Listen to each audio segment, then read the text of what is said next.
ਸਤਿ ਸ਼੍ਰੀ ਅਕਾਲ। ਇਸ ਸਮੇਂ ਦੇ ਬੁਲੇਟਿਨ 'ਚ ਸਵਾਗਤ ਹੈ। ਮੈਂ ਤੁਹਾਡੇ ਨਾਲ ਗੁਰਜੋਤ ਸੰਧੂ। 2 ਵਜੇ ਦੀਆਂ 5 ਵੱਡੀਆਂ ਖਬਰਾਂ ਦੇਖਾਂਗੇ ਤਾਂ ਸ਼ੁਰੂਆਤ ਕਰਦੇ ਹਾਂ ਖਬਰ ਨੰਬਰ 5 ਤੋਂ, ਜੋ ਪਟਿਆਲਾ ਤੋਂ ਸਾਹਮਣੇ ਆ ਰਹੀ ਹੈ, ਜਿੱਥੇ ਕਿ ਤੇਜ਼ ਰਫ਼ਤਾਰ ਦਾ ਕਹਿਰ ਵੇਖਣ ਨੂੰ ਮਿਲਿਆ। ਬੇਕਾਬੂ ਥਾਰ ਨੇ सड़क ते खेड रहे बच्चे नूं दरड़ दिता और 9 साल का बच्चा जिसकी मौके ते ही मौत हो गई है, मौके ते ही दम तोड़ दिता बच्चे ने और मुलजम थार छड़ के फरार हो गया। सो इस वेले दी बड़ी खबर पटियाला तो सामने आ रही है। दस दईए कि तेज रफ्तारी दा कहर वेखण नूं मिलिया। बेकाबू थार जिसने सड़क ते खेड रहे बच्चे नूं दरड़ दिता है और मापिओ दा इस वेले रो रो के बुरा हाल है। सोग दी लहर है तो उत्थे ही गुस्सा भी है मापिओ दे विच, क्योंकि 9 साल का बच्चा जिसने दम तोड़ दिता है और मुलजम थार छड़ के फरार हो गया। हालांकि पुलिस अपने तौर पर इन्वेस्टिगेशन कर रही है, उन्होंने वालों अपने पद्धर ते कार्रवाई जिहड़ी है की जा रही है, अमल दे विच लियानी शुरू कर दी गई है। पर सीधे तौर पर एक बड़ा हादसा ये पटियाला दे विच वापरिया है। बेकाबू थार सड़क ते खेड रहे बच्चे नूं दरड़ के फरार हो जाती है, यानी कि मौके ते ही वो शख्स फरार हो जाता है और 9 साल का बच्चा जिहड़ा है उस तो बाद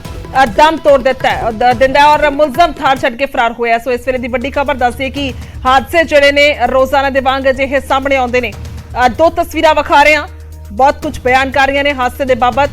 थार ने बच्चा दड़ दिता, उस तो बाद मापिओ दा रो रो के बुरा हाल है। तस्वीरां दिल दहलाउण वालियां ने, परेशान भी करदियां ने, दर्दनाक ने।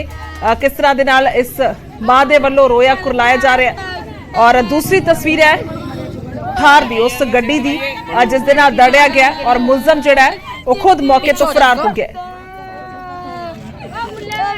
2 तस्वीरां बयान कर रही ने किस तरह दे नाल हादसा वापरिया।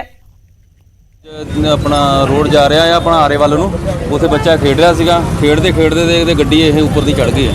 ਕਿਹੜੀ ਗੱਡੀ ਸੀ? ये थार गड्डी है जी। ਕਿੰਨੇ ਸਾਲ ਦਾ ਬੱਚਾ ਸੀ? बच्चा हुण देखते पता करते हैं। अज माँ प्यो नूं 4 साल का बच्चा। ਕੀ ਨਾਮ ਸੀ ਬੱਚੇ ਦਾ? बच्चे का हजे इन्वेस्टिगेट कर रहे हैं असीं।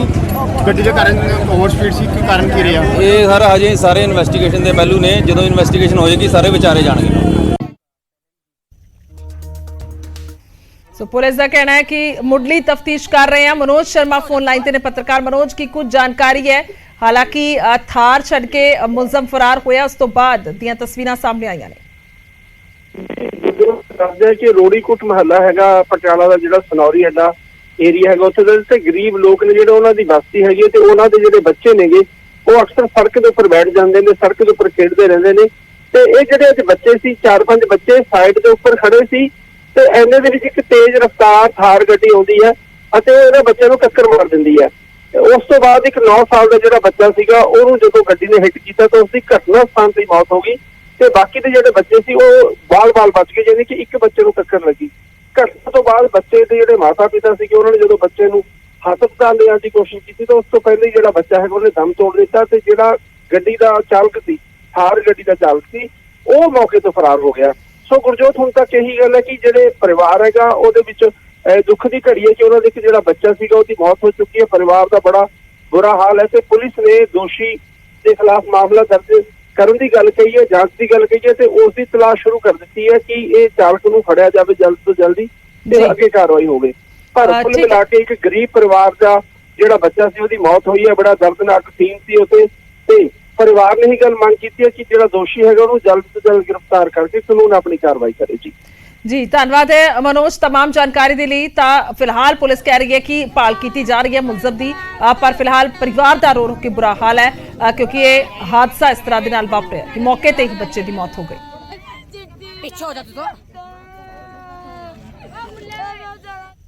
ताकि वधांगे गल करांगे गिलजियां और यानी कि थोड़ी देर दे विच गिलजियां दे भतीजे दलजीत दी पेशी होएगी मोहाली कोर्ट दे विच। दस्से कि विजिलेंस दे वल्लों पेश कीता जाएगा। जंगलात विभाग दे विच भ्रष्टाचार दे केस दे विच कल गिरफ्तारी हुई सी तां अज रिमांड मंगिया जा सकदा है, भी जानकारी सामने आई है। सो दलजीत दी पेशी होएगी। दस्से कि रहायश ते उन्हां दे जदों छापेमारी कीती है तां बरामदगियां होईयां ने और उस तो बाद हुण कोर्ट दे विच पेश कीता जाना। तां कह सकदे हां कि उन्हां सबूतां दे आधार ते भी जिहड़ा रिमांड मंगिया जा सकदा है, क्योंकि अगे पुछगिछ होर कीती जानी है, अगे सवाल जवाब जिहड़े कीते जाणगे कि आखिरकार सारा मामला जिहड़ा सामने आया, क्योंकि भ्रष्टाचार के इल्जाम लग रहे हैं, इल्जाम लग रहे हैं कि रिश्वत लई गई है, इल्जाम भी लग रहे हैं कि ट्रांसफर्स नूं लैके भी पैसा जिहड़ा उस दे विच भी ना सामने आ रहा है। और केस दे विच कल जिहड़ी है गिरफ्तारी हो गई सी दलजीत गिलजियां होरां दी। सो विजिलेंस ने फिलहाल दलजीत दे मोहाली वाले घर दी भी तलाशी लई सी। लैपटॉप, पेन ड्राइव ते हार्ड डिस्क जिहड़े ने वो कब्जे दे विच लए गए सन। ਤਾਂ ਹੁਣ ਮੋਹਾਲੀ ਕੋਰਟ ਦੇ ਵਿੱਚ ਥੋੜੀ ਦੇਰ ਦੇ ਵਿੱਚ ਪੇਸ਼ੀ ਹੈ। ਇਸ ਵਿਚਕਾਰ ਸਿੱਧਾ ਚੱਲਦੇ ਹਾਂ ਮਨੋਜ ਰਾਠੀ ਨੇ ਸਾਡੇ ਨਾਲ ਜ਼ਿਆਦਾ ਜਾਣਕਾਰੀ ਦੇ ਲਈ। ਮਨੋਜ ਕੀ ਕੁਝ ਜਾਣਕਾਰੀ ਹੈ? 1:30 ਵਜੇ 2 ਵਜੇ ਦੇ ਕਰੀਬ ਦਾ ਸਮਾਂ ਦੱਸਿਆ ਜਾ ਰਿਹਾ ਸੀ ਕਿ ਪੇਸ਼ੀ ਹੋਏਗੀ, ਫਿਲਹਾਲ ਕੀ ਕੁਝ ਜਾਣਕਾਰੀ? ਬਿਲਕੁਲ ਗੁਰਜੋਤ, ਕੁਛ ਹੀ ਪਲਾਂ 'ਚ ਅਸੀਂ ਕਹਿ ਸਕਦੇ ਅਸੀਂ ਬਿਲਕੁਲ ਮੋਹਾਲੀ ਕੋਰਟ ਕੰਪਲੈਕਸ ਦੇ ਬਿਲਕੁਲ ਬਾਹਰ ਖੜੇ ਹਾਂ, ਜਿੱਥੇ ਕੁਛ ਹੀ ਪਲਾਂ 'ਚ ਜਿਹੜੇ ਦਲਜੀਤ ਗਿਲਜੀਆ ਨੂੰ ਇੱਥੇ ਲੈ ਕੇ ਆਇਆ ਜਾਏਗਾ ਤੇ ਦੱਸਿਆ ਜਾ ਰਿਹਾ ਹੈ ਕਿ ਜਿਹੜੇ ਵੀ ਪ੍ਰੂਫਸ ਵਿਜੀਲੈਂਸ ਨੂੰ ਮਿਲੇ ਹੈ, ਚਾਹੇ ਉਹ ਲੈਪਟਾਪ ਦੀ ਤੁਸੀਂ ਦਾ ਜ਼ਿਕਰ ਕੀਤਾ, ਪੈਨ ਡਰਾਈਵ ਦਾ ਤੇ ਡਾਕੂਮੈਂਟੇਸ਼ਨ ਜਿਹੜੀ ਹੈ ਉਹ ਵਿਜੀਲੈਂਸ ਦੇ ਰਿਕਵਰ ਕੀਤੀ ਹੈ ਤੇ ਉਹਦੇ ਆਧਾਰ ਤੇ ਹੁਣ ਰਿਮਾਂਡ ਜਿਹੜਾ ਉਹ ਮੰਗਿਆ ਜਾਏਗਾ। ਕਿਉਂਕਿ ਜਿਹੜੀ ਹੁਣ ਤੱਕ ਸਾਹਮਣੇ ਆ ਰਹੀ ਹੈ ਗੱਲ ਕਿ ਦਲਜੀਤ ਗਿਲਜੀਆ ਦਾ ਕੰਮ ਕੀ ਸੀ, ਇਹ ਮੀਡੀਏਟਰ ਸੀ ਕਿ ਕਿਸੇ ਵੀ ਤਰ੍ਹਾਂ ਦੀ ਕੋਈ ਟ੍ਰਾਂਸਫਰ ਕਰਾਣੀ ਹੋਵੇ, ਕਮਿਸ਼ਨ ਦੀ ਗੱਲ ਕਰਨੀ ਹੋਵੇ, ਰਿਸ਼ਵਤ ਦੀ ਗੱਲ ਕਰਨੀ ਹੋ, ਇਹ ਸਾਰੇ ਸੰਗਤ ਗਿਲਜੀਆ ਦੇ ਸਾਰੇ ਕੰਮ ਜਿਹੜਾ ਹੈ ਉਹ ਦਲਜੀਤ ਗਿਲਜੀਆ ਦੇਖ ਸਕਦੀ ਸੀ। ਸੈਕਟਰ 37 ਚੰਡੀਗੜ੍ਹ ਕੋਠੀ ਇਹਨਾਂ ਦੀ ਜਿਹੜੀ 343 ਨੰਬਰ, ਉੱਥੇ ਇਹ ਸਾਰੀ ਮੀਟਿੰਗਸ ਹੁੰਦੀ ਸੀ, ਸਾਰੀ ਜਿਹੜੀ ਚੀਜ਼ਾਂ ਹੁੰਦੀ, ਜਿਹੜਾ ਇਹਨਾਂ ਦਾ ਆਪਣਾ ਘਰ ਹੈ। ਤੇ ਹੁਣ ਕਈ ਚੀਜ਼ਾਂ ਨਿਕਲ ਕਰ ਸਾਹਮਣੇ ਆ ਰਹੀਆਂ ਕਿ ਜਿਹਦੇ ਵਿੱਚ ਹੁਣ ਦਲਜੀਤ ਗਿਲਜੀਆ ਕਿਤੇ ਨਾ ਕਿਤੇ ਕਾਫੀ ਵਿਵਾਦਾਂ 'ਚ ਹੈ ਤੇ ਕਾਫੀ ਅੱਗੇ ਮੁਸ਼ਕਿਲਾਂ ਜਿਹੜੀਆਂ ਉਹ ਵੱਧ ਸਕਦੀਆਂ, ਕਿਉਂਕਿ ਹੁਣ ਜਿਹੜੀ ਵਿਜੀਲੈਂਸ ਨੇ ਜਾਣਕਾਰੀ ਦਿੱਤੀ ਹੈ, ਜਿਹੜੀ ਮੁਹੱਈਆ ਜਿਹੜੀ ਜਾਣਕਾਰੀ ਸਾਹਮਣੇ ਆਈ ਹੈ ਪੁੱਛਗਿੱਛ 'ਚ, ਕਿ ਜਿਹੜੇ ਕਮਿਸ਼ਨ ਦੇ ਪੈਸੇ ਹੁੰਦੇ ਸੀ, ਕਿ ਜਿੱਦਾਂ ਐਗਜ਼ਾਮਪਲ ਜਿਹੜੇ 2800 ਰੁਪਏ ਟਰੀ ਗਾਰਡ ਦੀ ਅਸੀਂ ਗੱਲ ਕਰ ਲਈਏ, ਕਿ ਹੁਣ ਤੱਕ ਦੀ ਜਿਹੜੀ ਪੁੱਛਗਿੱਛ ਆਈ ਹੈ ਕਿ ਟਰੀ ਗਾਰਡ ਦੇ 2800 ਰੁਪਏ ਜਿਹੜੇ ਆਉਂਦੇ ਸੀ ਉਹਦੇ ਵਿੱਚ 800 ਕਮਿਸ਼ਨ ਜਾਂਦੀ ਸੀ। 800 ਕਮਿਸ਼ਨ ਦੇਣ ਤੋਂ ਬਾਅਦ ਵੀ WhatsApp ਤੇ ਸਕਰੀਨਸ਼ਾਟ ਜਿਹੜਾ ਹੈ, ਸਕਰੀਨਸ਼ਾਟ ਤੁਸੀਂ ਲੈ ਕੇ ਅੱਗੇ ਭੇਜੋਗੇ, ਸੈਟੀਸਫੈਕਸ਼ਨ ਹੋਏਗੀ। ਉਸ ਤੋਂ ਬਾਅਦ ਇਹ ਵੀ ਜਿਹੜਾ ਹੈਗਾ ਵਿਜੀਲੈਂਸ ਨੇ ਰਿਕਵਰ ਕੀਤੀ ਹੈ, ਜਿਹੜੀ ਸਕਰੀਨਸ਼ਾਟਸ ਨੇ, ਜਿਹੜੇ WhatsApp ਦੀ ਚੈਟਿੰਗ ਜਿਹੜੀ ਹੋਈ ਹੈ, ਇੱਕ ਬਹੁਤ ਅਹਿਮ ਹੈ। ਹਾਲਾਂਕਿ ਹੁਣ IT ਵਿੰਗ ਨੂੰ ਇਹ ਭੇਜੀ ਜਾ ਰਹੀ ਹੈ ਕਿ ਕਿੰਨੇ ਠੇਕੇਦਾਰਾਂ ਨਾਲ, ਕਿਹੜੇ ਕੰਟਰੈਕਟਰਸ ਨਾਲ ਇਹ ਸਾਰੀ ਚੈਟਿੰਗ ਹੋਈ ਹੈ, ਕਮਿਸ਼ਨ ਹੋਈ ਹੈ, ਇਹ ਸਾਰੀ ਚੀਜ਼ਾਂ ਨੂੰ ਲੈ ਕੇ ਹੁਣ ਜਿਹੜੀ ਹੈ ਇਨਵੈਸਟੀਗੇਸ਼ਨ ਹੋਏਗੀ। ਕਿਉਂਕਿ ਜਿਹੜੀ ਵਿਜੀਲੈਂਸ ਹੁਣ ਦੱਸ ਰਹੀ ਹੈ ਕਿ ਕਾਫੀ ਵੱਡੇ ਖੁਲਾਸੇ ਇਸ ਪੂਰੇ ਮਾਮਲੇ 'ਚ ਸਾਹਮਣੇ ਆ ਰਹੇ, ਕਿਉਂਕਿ ਜੰਗਲਾਤ ਵਿਭਾਗ ਦਾ ਗੁਰਜੋਤ ਜਦ ਇਹ ਪੂਰਾ ਮਾਮਲਾ ਸਾਹਮਣੇ ਆਇਆ ਸੀਗਾ, FIR ਨੰਬਰ 6 ਜਦ ਇਹਦੇ ਵਿੱਚ ਦਰਜ ਹੋਈ ਸੀ, DFO ਜਿਹੜਾ ਗੁਰਮਨ ਹੈਗਾ ਉਹਨੂੰ ਅਰੈਸਟ ਕੀਤਾ ਸੀ, ਉਸ ਤੋਂ ਬਾਅਦ ਜਿਹੜਾ ਠੇਕੇਦਾਰ ਹਾਮੀ ਹੈ ਉਹਨੂੰ ਅਰੈਸਟ ਕੀਤਾ ਸੀ, ਤੇ ਬਹੁਤ ਵੱਡੇ ਖੁਲਾਸੇ ਉਹਨਾਂ ਵੱਲੋਂ ਕੀਤੇ ਗਏ ਸੀ ਕਿ ਆਖਿਰ ਕਿਹੜੇ ਕੰਟਰੈਕਟਰ ਨੂੰ ਕਮਿਸ਼ਨ ਜਾਂਦਾ, ਕਿਹੜੇ ਕੰਟਰੈਕਟਰ ਜਿਹੜੇ ਉਹ ਕਮਿਸ਼ਨ ਦਿੰਦੇ ਸੀ 1% ਤੋਂ ਲੈ ਕੇ 2, 3, 4, 5, ਇਹ ਸਾਰੇ ਕਮਿਸ਼ਨ ਦਾ ਜਿਹੜਾ ਖੇਡ ਹੈ ਉਹ ਕਿਸ ਤਰ੍ਹਾਂ ਚੱਲਦਾ ਸੀ। ਇੱਕ ਬਹੁਤ ਵੱਡੀ ਗੇਮ ਜਿਹੜੀ ਹੈ ਉਹ ਚੱਲ ਰਹੀ ਸੀ ਕਿ ਥੱਲੇ ਤੋਂ ਲੈ ਕੇ ਉੱਪਰ ਤੱਕ ਜਿਹੜੇ ਅਫਸਰ ਨੇ ਉਹ ਵੀ ਸਾਰੀ ਜਿਹੜਾ ਹੈ ਕਮਿਸ਼ਨ ਜਿਹੜੀ ਹੈਗੀ ਉਹ ਚੱਲ ਰਹੀ ਸੀ। ਟ੍ਰਾਂਸਫਰਾਂ ਨੂੰ ਲੈ ਕੇ ਵੀ ਇਹਦੇ ਵਿੱਚ ਹੁਣ ਗੱਲ ਸਾਹਮਣੇ ਆ ਰਹੀ ਹੈ ਕਿ ਜਿਹੜੀ ਟ੍ਰਾਂਸਫਰਸ ਦਾ ਖੇਡ ਹੁੰਦਾ ਸੀਗਾ, ਕਿਉਂਕਿ ਇਹਦੇ ਵਿੱਚ ਹੁਣ ਇੱਕ ਜਿਹੜੀ ਡਾਕੂਮੈਂਟੇਸ਼ਨ ਰਿਕਵਰ ਹੋਈ ਹੈ, ਵਿਜੀਲੈਂਸ ਨੇ ਦੱਸਿਆ, ਉਹ ਤੁਹਾਨੂੰ ਅਪਡੇਟ ਦੇ ਦਈਏ ਕਿ ਕੁਝ ਹੀ ਪਲਾਂ 'ਚ ਦਲਜੀਤ ਗਿਲਜੀਆ ਨੂੰ ਇੱਥੋਂ ਲੈ ਕੇ ਆਇਆ ਜਾ ਰਿਹਾ ਹੈ ਤੇ ਕੋਰਟ 'ਚ ਪੇਸ਼ ਕੀਤਾ ਜਾਏਗਾ। 2 ਵਜੇ ਦਾ ਸਮਾਂ ਜਿਹੜਾ ਹੈਗਾ ਉਹ ਦਿੱਤਾ ਗਿਆ, 2 ਵੱਜ ਚੁੱਕੇ ਨੇ, ਕੁਝ ਹੀ ਪਲਾਂ 'ਚ ਇੱਥੇ ਠੀਕ ਹੈ। ਬਿਲਕੁਲ ਵਾਪਸੀ ਉਸੇ ਵੇਲੇ ਫੌਰਨ ਤੌਰ ਤੇ ਕਰਾਂਗੇ ਮਨੋਜ, ਜਿਸ ਵੇਲੇ ਹੀ ਜਿਹੜਾ ਅਪਡੇਟ ਮਿਲੇਗੀ ਔਰ ਪੇਸ਼ੀ ਹੋਏਗੀ, ਸੋ ਤੁਸੀਂ ਜਾਣਕਾਰੀ ਦੇ ਰਹੇ ਹੋ, ਫੌਰਨ ਤੌਰ ਤੇ ਵਾਪਸੀ ਕਰਾਂਗੇ। ਫਿਲਹਾਲ ਸ਼ੁਕਰੀਆ ਤਮਾਮ ਜਾਣਕਾਰੀ ਦੇ ਲਈ, ਧੰਨਵਾਦ ਹੈ। ਸੋ ਸਿੱਧੇ ਤੌਰ ਤੇ ਇਸ ਵੇਲੇ ਮੁਸ਼ਕਿਲਾਂ ਜਿਹੜੀਆਂ ਨੇ ਉਹ ਵੱਧ ਸਕਦੀਆਂ ਨੇ ਔਰ ਮੁਸ਼ਕਿਲਾਂ ਦੇ ਵਿੱਚ ਇਜ਼ਾਫਾ ਹੋ ਸਕਦਾ ਹੈ। ਸੰਗਤ ਸਿੰਘ ਗਿਲਜੀਆ ਦਾ ਜ਼ਿਕਰ ਕਰੀਏ ਤਾਂ ਸਾਬਕਾ ਜੰਗਲਾਤ ਮੰਤਰੀ ਨੇ, ਜੰਗਲਾਤ ਵਿਭਾਗ ਦੇ ਵਿੱਚ ਘੁਟਾਲੇ ਦੇ ਇਲਜ਼ਾਮ ਨੇ, ਠੇਕੇਦਾਰਾਂ ਤੋਂ ਕਮਿਸ਼ਨ ਲੈਣ ਦਾ ਇਲਜ਼ਾਮ ਹੈ। ਦਲਜੀਤ ਜੇਕਰ ਗਿਲਜੀਆ ਦੀ ਗੱਲ ਕਰਦੇ ਹਾਂ ਤਾਂ ਇਹਨਾਂ ਦੀ ਵੀ ਮੁਸ਼ਕਿਲਾਂ ਵਧੀਆਂ ਨੇ ਔਰ ਟ੍ਰਾਂਸਫਰ ਦੇ ਲਈ ਅਫਸਰਾਂ ਤੋਂ ਪੈਸੇ ਲਏ ਗਏ ਨੇ, ਇਹ ਵੀ ਇਲਜ਼ਾਮ ਲੱਗਦੇ ਹੋਏ ਨਜ਼ਰ ਆਏ ਨੇ। ਸੋ ਅੱਗੇ ਵਧਦੇ ਹਾਂ ਔਰ ਤੀਜੀ ਖਬਰ ਦੇ ਵੱਲ ਰੁਖ ਕਰਾਂਗੇ। ਤੀਜੀ ਵੱਡੀ ਖਬਰ ਹੈ ਸਿੱਧੂ ਮੂਸੇਵਾਲਾ ਦੇ ਨਾਲ ਜੁੜੀ ਹੋਈ ਗੈਂਗਵਾਰ ਦੀ ਭੇਟ ਚੜਿਆ। ਸਿੱਧੂ ਮੂਸੇਵਾਲਾ ਲਾਰੈਂਸ ਗਰੁੱਪ ਨੂੰ ਰੜਕਦਾ ਸੀ ਬੰਬੀਹਾ ਗਾਣਾ ਬੋਲੇ ਨਹੀਂ ਬੰਬੀਹਾ ਬੋਲੇ। ਇਹ ਗਾਣਾ ਜਿਹੜਾ ਹੈ ਉਸ ਗੈਂਗ ਨੂੰ ਰੜਕਦਾ ਸੀ ਜਿਨ੍ਹਾਂ ਨੂੰ ਲੱਗਦਾ ਹੈ ਕਿ ਸਾਡੇ ਕਰਕੇ ਹੀ ਜਾਣਬੁੱਝ ਕੇ ਗੀਤ ਗਾਇਆ ਗਿਆ, ਫਿਲਮਾਇਆ ਗਿਆ। ਲਾਰੈਂਸ ਤੋਂ ਪੁੱਛਗਿੱਛ ਦੇ ਵਿੱਚ ਇਹ ਵੱਡਾ ਖੁਲਾਸਾ ਹੋਇਆ।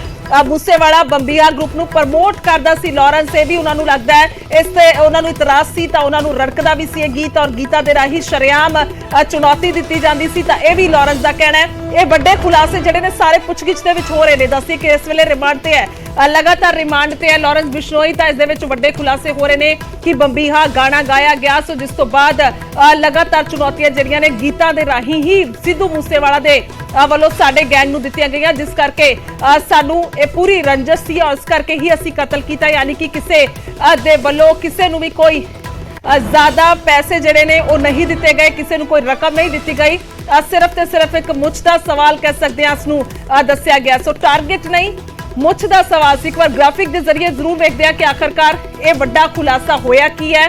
ਇਹ ਸਾਰੇ ਸਵਾਲਾਂ ਦੇ ਜਵਾਬ ਦੇ ਵਿੱਚ ਲਾਰੈਂਸ ਨੇ ਕਿਹਾ ਕੀ ਹੈ। ਗੋਲਡੀ ਬਰਾੜ ਦਾ ਇਹ ਕਬੂਲਨਾਮਾ ਸਾਹਮਣੇ ਆਇਆ। ਲਾਰੈਂਸ ਗਰੁੱਪ ਨੂੰ ਰੜਕਿਆ ਸੀ ਮੂਸੇਵਾਲਾ ਦਾ ਬੰਬੀਹਾ ਗਾਣਾ। ਦਵਿੰਦਰ ਬੰਬੀਹਾ ਤੇ ਲਾਰੈਂਸ ਬਿਸ਼ਨੋਈ ਵਿਚਾਲੇ ਕਈ ਸਾਲਾਂ ਤੋਂ ਦੱਸਦੀ ਕਿ ਦੁਸ਼ਮਣੀ ਸੀ ਔਰ ਦਵਿੰਦਰ ਬੰਬੀਹਾ ਨੂੰ ਪ੍ਰਮੋਟ ਕਰਦਾ ਸੀ ਮੂਸੇਵਾਲਾ। ਗਾਣਿਆਂ ਦੇ ਵਿੱਚ ਮੂਸੇਵਾਲਾ ਹਮਲਾ ਕਰਨ ਦੇ ਲਈ ਵੀ ਚੈਲੰਜ ਕਰਦਾ ਸੀ। ਇਹ ਸਾਰਾ ਖੁਲਾਸਾ ਕੀਤਾ ਗਿਆ, ਇਹ ਉਹਨਾਂ ਨੇ ਕਿਹਾ। ਸੋ ਮੂਸੇਵਾਲਾ ਨੂੰ ਮਾਰਨ ਦੇ ਲਈ ਕਿਸੇ ਨੂੰ ਪੈਸੇ ਨਹੀਂ ਦਿੱਤੇ ਗਏ। ਗਾਣਿਆਂ ਦੀ ਰੜਕ ਕੱਢਣ ਦੇ ਲਈ ਮੂਸੇਵਾਲਾ ਦਾ ਕਤਲ ਕੀਤਾ ਗਿਆ, ਯਾਨੀ ਕਿ ਜੋ ਗੀਤ ਪੂਰੀ ਦੁਨੀਆ ਦੇ ਵਿੱਚ ਪਸੰਦ ਸੀ, ਖਾਸ ਤੌਰ ਤੇ ਜੇਕਰ ਮੂਸੇਵਾਲਾ ਦਾ ਜ਼ਿਕਰ ਕਰਦੇ ਆ, ਉਹ ਗੀਤ ਇਸ ਗੈਂਗ ਨੂੰ ਰੜਕਦੇ ਸਨ। ਲਾਰੈਂਸ ਬਿਸ਼ਨੋਈ ਗੈਂਗ ਨੂੰ ਇਹ ਗੀਤ ਰੜਕਦੇ ਸਨ। ਬੇਸ਼ੱਕ ਉਹ ਬੰਬੀਹਾ ਗੀਤ ਹੋਵੇ ਜਾਂ ਫਿਰ ਹੋਰ ਗੀਤ ਹੋਣ ਜਿਸ ਦੇ ਵਿੱਚ ਖੁਲਾਸਾ ਕੀਤਾ ਜਾ ਰਿਹਾ ਹੈ ਕਿ ਉਹ ਗੀਤ ਗਾਏ ਗਏ ਤਾਂ ਸਾਨੂੰ ਚਿੜ ਮੱਚਦੀ ਸੀ, ਸਾਨੂੰ ਉਹ ਗੀਤ ਬੁਰੇ ਲੱਗਦੇ ਸਨ, ਸਾਨੂੰ ਉਹਨਾਂ ਤੇ ਇਤਰਾਜ਼ ਸੀ, ਕਿਉਂਕਿ ਸਾਨੂੰ ਲੱਗਦਾ ਸੀ ਕਿ ਆਖਰਕਾਰ ਇਹ ਗੀਤ ਸਾਡੇ ਲਈ ਹੀ ਗਾਏ ਜਾ ਰਹੇ ਨੇ ਜਾਂ ਫਿਰ ਸਾਨੂੰ ਚੁਣੌਤੀ ਦਿੱਤੀ ਜਾ ਰਹੀ ਹੈ। ਇਹ ਵੱਡੇ ਖੁਲਾਸੇ ਕੀਤੇ ਜਾ ਰਹੇ ਨੇ। ਇਹ ਵੱਡੇ ਖੁਲਾਸੇ ਰਿਮਾਂਡ ਦੇ ਦੌਰਾਨ ਪੁੱਛਗਿੱਛ ਦੇ ਵਿੱਚ ਹੋ ਰਹੇ ਨੇ। ਦਵਿੰਦਰ ਬੰਬੀਹਾ ਗਰੁੱਪ ਨੂੰ ਪ੍ਰਮੋਟ ਕਰਨ ਦਾ ਵੀ ਇਲਜ਼ਾਮ ਜਿਹੜਾ ਉਹਨਾਂ ਦੇ ਵੱਲੋਂ ਲਗਾਇਆ ਜਾ ਰਿਹਾ। ਕਹਿ ਲਈਏ ਕਿ ਉਹਨਾਂ ਦੇ ਵੱਲੋਂ ਖੁਲਾਸਾ ਕੀਤਾ ਜਾ ਰਿਹਾ ਕਿ ਉਹਨਾਂ ਨੂੰ ਲੱਗਦਾ ਸੀ ਕਿ ਅਜਿਹਾ ਕੀਤਾ ਜਾ ਰਿਹਾ ਇਹਨਾਂ ਗੀਤਾਂ ਦੇ ਜ਼ਰੀਏ, ਯਾਨੀ ਕਿ ਉਹ ਗੀਤ ਜੋ ਸਭ ਨੂੰ ਪਸੰਦ ਸਨ, ਜੋ ਉਹਨਾਂ ਦੇ ਫੈਨਸ ਨੂੰ ਪਸੰਦ ਸਨ, ਜੋ ਅਜੇ ਵੀ ਲੋਕ ਲਗਾਤਾਰ ਬਰਕਰਾਰ ਨੇ ਔਰ ਸੁਣ ਰਹੇ ਨੇ। ਤਾਂ ਫਿਲਹਾਲ ਜੇਕਰ ਇਸ ਖੁਲਾਸੇ ਦੀ ਗੱਲ ਕਰੀਏ ਤਾਂ ਲਾਰੈਂਸ ਗੈਂਗ ਨੂੰ ਗੀਤ ਰੜਕਦੇ ਸਨ। ਜੇਕਰ ਬੰਬੀਹਾ ਗੀਤ ਦੀ ਗੱਲ ਕਰਦੇ ਹਾਂ ਤਾਂ ਉਸ ਨੂੰ ਵੀ ਬੇहद ਪਸੰਦ ਕੀਤਾ ਗਿਆ ਸੀ, ਪਰ ਕਿਤੇ ਨਾ ਕਿਤੇ ਗੈਂਗ ਨੂੰ ਲੱਗਦਾ ਹੈ ਕਿ ਉਹ ਗਲਤ ਸੀ।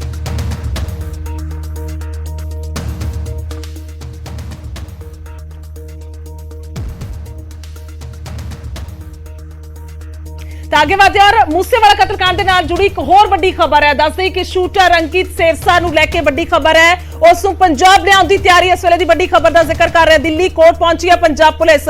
ਸਚਿਨ ਚੌਧਰੀ ਨੂੰ ਵੀ ਪੰਜਾਬ ਲਿਆਏਗੀ ਪੁਲਿਸ, ਇਸ ਵੇਲੇ ਦੀ ਵੱਡੀ ਖਬਰ ਹੈ। ਲਗਾਤਾਰ ਖੁਲਾਸੇ ਹੋ ਰਹੇ ਨੇ ਔਰ ਟ੍ਰਾਂਜ਼ਿਟ ਰਿਮਾਂਡ ਲੈਣ ਤੋਂ ਬਾਅਦ ਕੋਰਟ 'ਚ ਪੇਸ਼ ਕਰਕੇ ਪੰਜਾਬ ਪੁਲਿਸ ਰਿਮਾਂਡ ਲੈ ਰਹੀ ਹੈ ਨਾ ਸ਼ਾਰਪ ਸ਼ੂਟਰਾਂ ਦਾ, ਔਰ ਹੁਣ ਸਚਿਨ ਚੌਧਰੀ ਨੂੰ ਵੀ ਪੰਜਾਬ ਲਿਆਂਦਾ ਜਾਏਗਾ। ਪੁਲਿਸ ਦੇ ਵੱਲੋਂ ਇਹ ਜਾਣਕਾਰੀ ਸਾਹਮਣੇ ਆ ਰਹੀ ਹੈ। ਇਹ ਵੱਡੀ ਖਬਰ ਅੰਕਿਤ ਸਿਰਸਾ ਦੇ ਨਾਲ ਜੁੜੀ ਹੋਈ। ਅੰਕਿਤ ਸਿਰਸਾ ਦਾ ਜ਼ਿਕਰ ਕਰਾਂਗੇ। ਅੰਕਿਤ ਸਿਰਸਾ ਸਭ ਤੋਂ ਛੋਟੀ ਉਮਰ ਦਾ ਉਹ ਸ਼ਾਰਪ ਸ਼ੂਟਰ ਹੈ ਜਿਸ ਦੇ ਵੱਲੋਂ ਗੋਲੀਆਂ ਚਲਾਈਆਂ ਗਈਆਂ ਔਰ ਸਭ ਤੋਂ ਮੋਹਰੇ ਹੋ ਕੇ ਗੋਲੀਆਂ ਵਰਾਈਆਂ ਗਈਆਂ ਸਨ। ਅੰਕਿਤ ਸਿਰਸਾ ਦੇ ਵੱਲੋਂ ਉਸਨੇ ਦੋਵਾਂ ਹੱਥਾਂ ਦੇ ਨਾਲ ਫਾਇਰਿੰਗ ਕੀਤੀ ਸੀ। ਇਹ ਵੱਡੇ ਖੁਲਾਸੇ ਪੁਲਿਸ ਦੇ ਵੱਲੋਂ ਕੀਤੇ ਗਏ ਨੇ। ਤਾਂ ਹੁਣ ਵੱਡੀ ਖਬਰ ਅੰਕਿਤ ਸਿਰਸਾ ਨੂੰ ਲੈ ਕੇ ਨਜ਼ਰ ਆ ਰਹੀ ਹੈ। ਦੋਵੇਂ ਮੁਲਜ਼ਮਾਂ ਤੋਂ ਮੂਸੇਵਾਲਾ ਕਾਂਡ ਨੂੰ ਲੈ ਕੇ ਪੁੱਛਗਿੱਛ ਕੀਤੀ ਜਾਏਗੀ। ਬਲਦੇਵ ਸ਼ਰਮਾ ਫੋਨ ਲਾਈਨ ਤੇ ਨੇ। ਬਲਦੇਵ, ਕੀ ਕੁਝ ਜਾਣਕਾਰੀ ਹੈ? ਜੀ, ਅੱਜ ਦਿੱਲੀ ਦੀ ਕੋਰਟ ਵਿੱਚ ਅੰਕਿਤ ਸਰਸਾ ਤੇ ਉਹਦੇ ਸਾਥੀ ਨੂੰ ਪੇਸ਼ ਕੀਤਾ ਗਿਆ, ਜਿੱਥੇ ਮਾਨਸਾ ਪੁਲਿਸ ਅੰਕਿਤ ਸਰਸਾ ਨੂੰ ਲੈਣ ਲਈ ਪਹੁੰਚੀ ਹੋਈ ਹੈ। ਜਿਵੇਂ ਹੀ ਅਦਾਲਤ ਦੀ ਕਾਰਵਾਈ ਪੂਰੀ ਹੋਵੇਗੀ ਤਾਂ ਉਹ ਦੋਨਾਂ ਮੁਲਜ਼ਮਾਂ ਨੂੰ ਲੈ ਕੇ ਮਾਨਸਾ ਪੁਲਿਸ ਉਸ ਨੂੰ ਮਾਨਸਾ ਦੀ ਅਦਾਲਤ ਵਿੱਚ ਪੇਸ਼ ਕਰੇਗੀ, ਜਿੱਥੇ ਪੁਲਿਸ ਰਿਮਾਂਡ ਹਾਸਲ ਕਰਕੇ ਉਹਨਾਂ ਤੋਂ ਪੁੱਛਗਿੱਛ ਕੀਤੀ ਜਾਵੇਗੀ। ਅੰਕਿਤ ਸਰਸਾ ਸਿੱਧੂ ਕਤਲ ਕੇਸ ਦਾ ਮੁੱਖ ਦੋਸ਼ੀ ਹੈ, ਜਿਹਨੇ ਦੋਵੇਂ ਹੱਥਾਂ ਨਾਲ ਸਿੱਧੂ ਮੂਸੇਵਾਲੇ ਤੇ ਤਾਬੜਤੋੜ ਫਾਇਰਿੰਗ ਕੀਤੀ ਸੀ ਤੇ ਪੋਸਟਮਾਰਟਮ ਮੁਤਾਬਕ 9 mm ਦਾ ਪਿਸਤੌਲ ਹੈ ਜਿਹੜਾ ਇਹਦੇ ਕੋਲੇ ਸੀ, ਉਸ ਨਾਲ ਹੀ ਇਹਦੀ ਮੌਤ ਹੋਈ ਹੈ। ਇਸ ਕਰਕੇ ਬਹੁਤ ਜ਼ਰੂਰੀ ਹੈ ਕਿ ਪੁੱਛਗਿੱਛ ਵਿੱਚ ਅਹਿਮ ਖੁਲਾਸੇ ਹੋਣੇ ਹੈ, ਕਿਉਂਕਿ ਅਜੇ ਤੱਕ ਪੁਲਿਸ ਹੈ ਜੋ ਅਸਲਾ ਬਰਾਮਦ ਨਹੀਂ ਕਰਾ ਸਕੀ। ਹੋ ਸਕਦਾ ਹੈ ਅੰਕਿਤ ਸਿਰਸਾ ਦੀ ਪੁੱਛਗਿੱਛ ਵਿੱਚ तमाम ਜਿਹੜੀਆਂ ਗੱਲਾਂ ਪੁਲਿਸ ਨੂੰ ਲੋੜੀਂਦੀਆਂ ਉਹ ਸਾਹਮਣੇ ਆ ਸਕਣ। ਜੀ ਬਿਲਕੁਲ, ਇਹ ਬਹੁਤ ਅਹਿਮ ਜ਼ਿਕਰ ਕੀਤਾ ਬਲਦੇਵ, ਕਿਉਂਕਿ ਜੇਕਰ ਇਹਨਾਂ ਤੋਂ ਪੁੱਛਗਿੱਛ ਹੋਏਗੀ ਤਾਂ ਵੱਡੇ ਖੁਲਾਸੇ ਹੋ ਸਕਦੇ ਨੇ। ਠੀਕ ਹੈ, ਇਸੇ ਵਿਚਕਾਰ ਵੱਡੀ ਖਬਰ ਆ ਰਹੀ ਹੈ। ਪੰਜਾਬ ਪੁਲਿਸ ਨੂੰ ਟ੍ਰਾਂਜ਼ਿਟ ਰਿਮਾਂਡ ਮਿਲ ਚੁੱਕਿਆ। ਬਲਦੇਵ ਜੁੜੇ ਰਹੋ ਸਾਡੇ ਨਾਲ, ਜਾਣਕਾਰੀ ਤੁਹਾਡੇ ਤੋਂ ਲਵਾਂਗੇ। ਫਿਲਹਾਲ ਵੱਡੀ ਖਬਰ ਸਾਹਮਣੇ ਆ ਰਹੀ, ਦਿੱਲੀ ਕੋਰਟ ਪਹੁੰਚੀ ਹੈ ਪੰਜਾਬ ਪੁਲਿਸ। ਤਾਂ ਪੰਜਾਬ ਪੁਲਿਸ ਨੂੰ ਟ੍ਰਾਂਜ਼ਿਟ ਰਿਮਾਂਡ ਮਿਲ ਚੁੱਕਿਆ ਹੈ। ਸਚਿਨ ਚੌਧਰੀ ਦਾ ਜ਼ਿਕਰ ਕਰੀਏ, ਅੰਕਿਤ ਸਿਰਸਾ ਦਾ ਜ਼ਿਕਰ ਕਰੀਏ ਤਾਂ ਰਿਮਾਂਡ ਹਾਸਿਲ ਹੋਇਆ, ਟ੍ਰਾਂਜ਼ਿਟ ਰਿਮਾਂਡ ਹਾਸਿਲ ਹੋਇਆ, ਯਾਨੀ ਕਿ ਹੁਣ ਆ ਕੇ ਪੰਜਾਬ ਦੇ ਵਿੱਚ ਕੋਰਟ 'ਚ ਪੇਸ਼ ਕੀਤਾ ਜਾਏਗਾ। ਉਸ ਤੋਂ ਬਾਅਦ ਅੱਗੇ ਦਾ ਰਿਮਾਂਡ ਪੰਜਾਬ ਪੁਲਿਸ ਲਵੇਗੀ। ਲਗਾਤਾਰ ਪ੍ਰਵਰਤ ਫੌਜੀ ਦਾ ਜ਼ਿਕਰ ਕਰੀਏ, ਬਾਕੀ ਹੋਰ ਕੇਸ਼ਵ ਦਾ ਜ਼ਿਕਰ ਕੀਤਾ ਜਾਏ, ਦੀਪਕ ਦਾ ਜ਼ਿਕਰ ਕੀਤਾ ਜਾਏ, ਜੋ ਅਜੇ ਵੀ ਜੋ ਪੁਲਿਸ ਰਿਮਾਂਡ ਤੇ ਨੇ ਔਰ ਹੁਣ ਇਹ ਰਿਮਾਂਡ ਹਾਸਿਲ ਹੋਇਆ, ਟ੍ਰਾਂਜ਼ਿਟ ਰਿਮਾਂਡ ਹਾਸਿल ਹੋਇਆ। जानकारी ਲਈ सुशील पांडे ने फोन लाइन पे दिल्ली तो पत्रकार। सुशील, क्या कुछ जानकारी?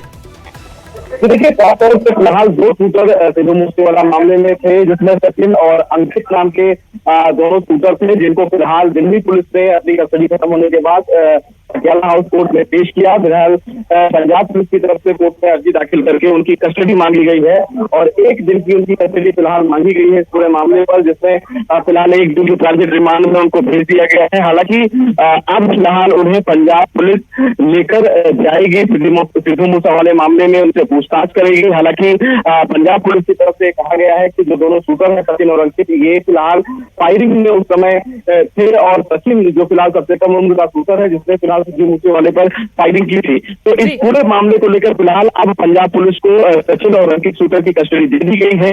अब दोनों ये जो शूटर हैं वो फिलहाल पंजाब जाएंगे। इससे पहले पंजाब पुलिस इनका मेडिकल यहाँ पर करवाएगी, उसके बाद उनको संबंधित कोर्ट में एक दिन के भीतर ही वहां पर पेश करेगी, जहां पर फिलहाल उनसे पूछताछ की जो प्रक्रिया है वो आगे बढ़ेगी। जी अभी की क्या जानकारी सुशील आपके पास, क्या कोर्ट से निकल चुके हैं पुलिस और बाकी के अगर आरोपी की बात की जाए तो? जी देखिए, अभी फिलहाल कोर्ट के जो ऑर्डर की कॉपी है वो उनको दी जा रही है। उनके जो संबंधित वकील हैं, पंजाब पुलिस के जो लोग हैं, उनको दिया जा रहा है। अभी कोर्ट रूम में दोनों जो शूटर हैं उनको रखा गया है, लिहाजा अभी कभी भी वो दोनों शूटर फिलहाल निकल सकते हैं कोर्ट रूम से बाहर, जिनको पंजाब पुलिस ने पहले ही गिरफ्तार कर लिया है। हालांकि कोर्ट ने जो आदेश दिया है उस आदेश के मुताबिक पूरी सुरक्षा के तहत ही उन तमाम लोगों को, दोनों जो शूटर हैं उनको ले जाया जाएगा। बुलेट प्रूफ गाड़ियां होंगी, लगभग 38 से 40 जो पुलिस जवान होंगे वो उस पूरे काफिले के साथ चलेंगे और साथ ही साथ इस पूरे रूट का जो है वो वीडियोग्राफी की जाएगी ताकि किसी भी प्रकार की अनहोनी ना होने पाए।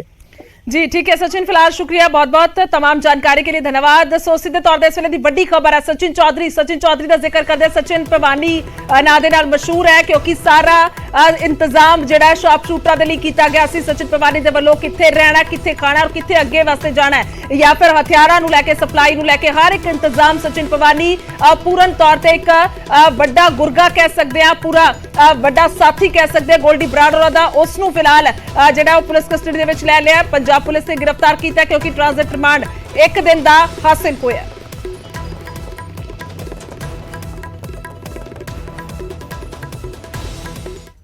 आगे बढ़ांगे, जलंधर पुलिस का जिक्र करांगे जिन्होंने वड्डी कामयाबी हासिल हुई है। पुलिस ने 13 गैंगस्टरां नूं गिरफ्तार किया है। इस वेले दी वड्डी खबर है, गैंगस्टरां तो 13 पिस्तौल जिहड़े ने वो भी बरामद हुए ने। जलंधर पुलिस नूं इत्थे वड्डी कामयाबी मिली है। गैंगस्टरां ते शिकंजा कस्या जा रहा है लगातार। 13 गैंगस्टरां नूं गिरफ्तार किया गया पुलिस दे वल्लों और उन्हां तो हथियार भी बरामद हुए ने, 13 पिस्तौल भी उन्हां तो बरामद हुए ने। 13 गैंगस्टर और 13 पिस्तौल बरामद किए गए ने और थोड़ी देर दे विच चंडीगढ़ च प्रेस कॉन्फ्रेंस होएगी, पुलिस दे वल्लों प्रेस कॉन्फ्रेंस की जाएगी। IPS Sukhchain Singh Gill press conference करेंगे और सारी इस बाबत जानकारी देंगे कि आखिरकार किस तरह दे नाल और किवें ये बरामदगी हुई है। और फिलहाल ये तस्वीरां भी जड़ियां ने तुहानूं दिखा रहे हैं, 13 जने काबू किए गए ने, 13 गैंगस्टर काबू हुए ने। गैंगस्टरवाद वड्डा मुद्दा इस वेले पंजाब दे विच और अज ही ताजा बयान सामने आया। जेकर DGP होरां दी गल कीती जाए, उन्होंने कहा कि सफाया होएगा। सुरिंदर कंबोज ने फोन लाइन ते साडे नाल। सुरिंदर की कुछ जानकारी? बिल्कुल गुरजोत, जिद्दां कि DGP गौरव यादव ਵੱਲੋਂ पिछले दिन ही एक बयान दिता गया सीगा कि पंजाब दे विचों ਜਿਹੜੇ ਗੈਂਗਸਟਰ ਹੈਗੇ ਉਹਨਾਂ ਦਾ ਖਾਤਮਾ ਕੀਤਾ ਜਾਏਗਾ, ਉਹਨਾਂ ਨੂੰ ਜੜ ਤੋਂ ਖਤਮ ਕਰ ਦਿੱਤਾ ਜਾਏਗਾ। ਉਹੀ ਗੱਲਾਂ ਜਿਹੜੀਆਂ ਹੈਗੀਆਂ ਪੰਜਾਬ ਪੁਲਿਸ ਵੱਲੋਂ ਸਹੀ ਸਾਬਿਤ ਕੀਤੀਆਂ ਜਾ ਰਹੀਆਂ ਨੇ ਕਿਉਂਕਿ ਅੱਜ ਜਲੰਧਰ ਦੀ ਪੁਲਿਸ ਵੱਲੋਂ 13 ਜਿਹੜੇ ਗੈਂਗਸਟਰ ਉਹ गिरफ्तार ਕੀਤੇ ਗਏ ਔਰ ਨਾਲ ਦੀ ਨਾਲ 13 ਹਥਿਆਰ ਜਿਹੜੇ ਹੈਗੇ, ਮਾਰੂ ਹਥਿਆਰ ਹੈਗੇ, ਪਿਸਟਲਸ ਹੈਗੇ ਆ, ਉਹ ਉਹਨਾਂ ਕੋਲ ਬਰਾਮਦ ਕੀਤੇ ਹੈਗੇ ਆ ਔਰ ਜਲਦ ਹੀ ਇਹਦੀ ਪ੍ਰੈਸ ਕਾਨਫਰੰਸ ਜਿਹੜੀ ਹੈਗੀ ਆ ਚੰਡੀਗੜ੍ਹ ਵਿਖੇ ਕੀਤੀ ਜਾਵੇਗੀ, ਜਿਹਦੇ ਵਿੱਚ ਸਵਪਨ ਸ਼ਰਮਾ SSP ਜਲੰਧਰ ਦੇ ਖੁਦ ਹਾਜ਼ਰ ਰਹਿਣਗੇ ਔਰ ਜਿਹੜੀ ਗੈਂਗਸਟਰ ਕਿਹੜੀ ਗੈਂਗ ਦੇ ਨਾਲ ਤਾਲੁਕ ਰੱਖਦੇ ਨੇ ਇਹ ਹਜੇ ਤੱਕ ਜਾਣਕਾਰੀ ਨਹੀਂ ਦਿੱਤੀ ਗਈ, ਪਰ ਜਲਦ ਹੀ ਇਹਦਾ ਵੀ ਖੁਲਾਸਾ 3 ਵਜੇ ਦੇ ਕਰੀਬ ਚੰਡੀਗੜ੍ਹ ਵਿੱਚ ਵਿਖੇ ਹੋਵੇਗਾ। ਜੀ ठीक है सुरिंदर, फिलहाल तमाम जानकारी लिए शुक्रिया। तो फिलहाल तस्वीरें भी वेख पा रहे, 13 जने काबू किया गया। पुलिस के वालों प्रेस कॉन्फ्रेंस की जाएगी, इस बाबत सारी जानकारी दी जाएगी।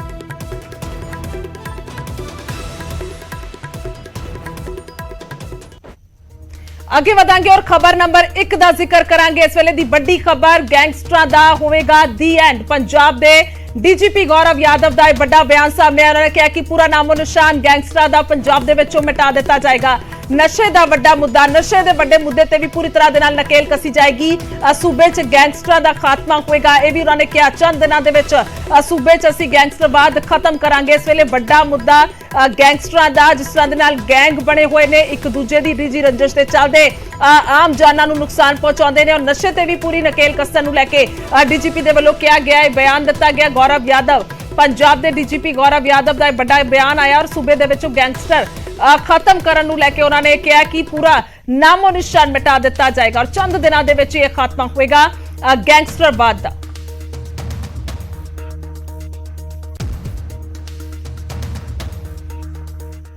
देखो जी, अज की मेरी अमृतसर फेरी का एको ही मकसद सीगा कि सत्य पातशाह अगे अरदास करके पंजाब की अमन शांति ते खुशहाली लई अरदास करा जी। ਤੇ ਮੈਂ ਅਸ਼ੋਰ ਕਰਦਾ ਹਾਂ ਕਿ ਪੰਜਾਬ ਪੁਲਿਸ ਇੱਕ ਵਰਲਡ ਦੀ ਬਿਹਤਰੀਨ ਪੁਲਿਸ ਫੋਰਸ ਹੈ ਜਿਹੜੀ ਪੰਜਾਬੀਆਂ ਲਈ ਲਾਅ ਐਂਡ ਆਰਡਰ ਪੀਸ ਨੂੰ ਮੇਨਟੇਨ ਕਰੂਗੀ। ਜਿਵੇਂ ਚੀਫ ਮਿਨਿਸਟਰ ਸਾਹਿਬ ਦੇ ਆਰਡਰਸ ਹੈਗੇ, ਡਰੱਗਸ ਤੇ ਗੈਂਗਸਟਰਸ ਆਪਣੀ ਟੌਪ ਪ੍ਰਾਇਰਟੀਜ਼ ਹੈ। ਤੇ ਤੁਸੀਂ ਦੇਖੋਗੇ ਚੰਦ ਦਿਨਾਂ ਦੇ ਵਿੱਚ ਪੰਜਾਬ ਦੇ ਵਿੱਚ ਅਸੀਂ ਗੈਂਗਸਟਰਸ ਦਾ ਨਾਂ ਹਟਾ ਦਾਂਗੇ, ਡਰੱਗਸ ਤੇ ਪੂਰੀ ਨੱਥ ਪਾਵਾਂਗੇ ਜੀ। ਅਸੀਂ ਬੇਸਿਕ ਪੁਲਿਸਿੰਗ ਤੇ ਜਿਹੜੀ ਪ੍ਰੋਫੈਸ਼ਨਲ ਤਰੀਕੇ ਨਾਲ ਪੁਲਿਸਿੰਗ ਕਰਨੀ ਹੈ ਉਸ ਤੇ ਜ਼ੋਰ ਦੇ ਰਹੇ ਹੈਗੇ so that Punjab police Punjab ਦੀ ਲੋਕਾਂ ਦੀ ਸੇਵਾ ਕਰ ਸਕੇ। ਇੱਕ ਪੀਪਲ ਫ੍ਰੈਂਡਲੀ ਪੁਲਿਸਿੰਗ ਅਸੀਂ ਲੋਕਾਂ ਨੂੰ ਦਾਂਗੇ ਜੀ। सर पंजाब से लॉ एंड ऑर्डर में कैसे देख रहे हो? आए दिन वारदात हो रही है, ਤੁਸੀਂ ਫਰਕ ਦੇਖੋ ਜੀ।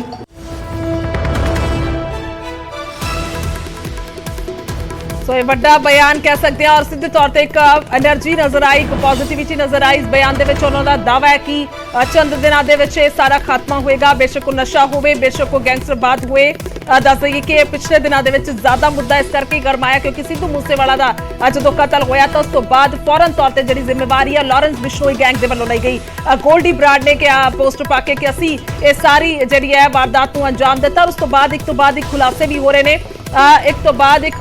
ਹੋ ਰਹੇ ਨੇ ਕਿ ਆਖਰਕਾਰ ਕਿਸ ਤਰ੍ਹਾਂ ਦੇ ਨਾਲ ਇਹ ਸਾਰੀ ਵਾਰਦਾਤ ਨੂੰ ਸਾਰੇ ਗੈਂਗਸਟਰਾਂ ਦੇ ਵੱਲੋਂ ਜਿਹੜੇ ਵੀ ਗੈਂਗਸਟਰ ਜੱਗੂ ਭਗਵਾਨਪੁਰੇ ਦਾ ਇਸ ਦੇ ਵਿੱਚ ਜ਼ਿਕਰ ਹੋ ਰਿਹਾ ਹੈ, ਯੂਪੀ ਦੇ ਗੈਂਗਸਟਰਾਂ ਦਾ ਨਾਂ ਆ ਰਿਹਾ ਹੈ, ਦਿੱਲੀ ਦੀ ਤਿਹਾੜ ਜੇਲ੍ਹ ਦੇ ਵਿੱਚ ਬੰਦ ਹੈ ਹਾਸ਼ਿਮ, ਉਸ ਦਾ ਜ਼ਿਕਰ ਹੋ ਰਿਹਾ। ਸੋ ਬਹੁਤ ਸਾਰੇ ਗੈਂਗਸਟਰ ਇਸ ਦੇ ਵਿੱਚ ਇਨਵੋਲਵ ਨੇ।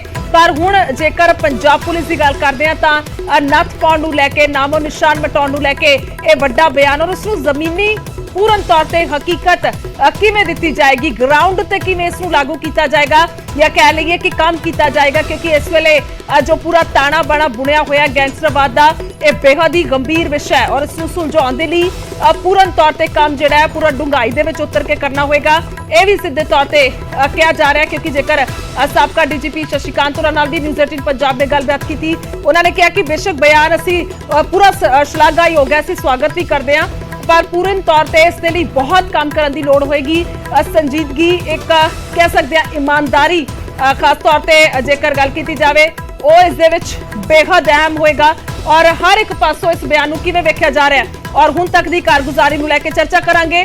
ਮੇਰੇ ਸਹਿਯੋਗੀ ਗਗਨ ਚੌਹਾਨ ਨੇ ਨਿਊਜ਼ ਰੂਮ ਤੋਂ ਸਿੱਧੇ ਲਾਈਵ।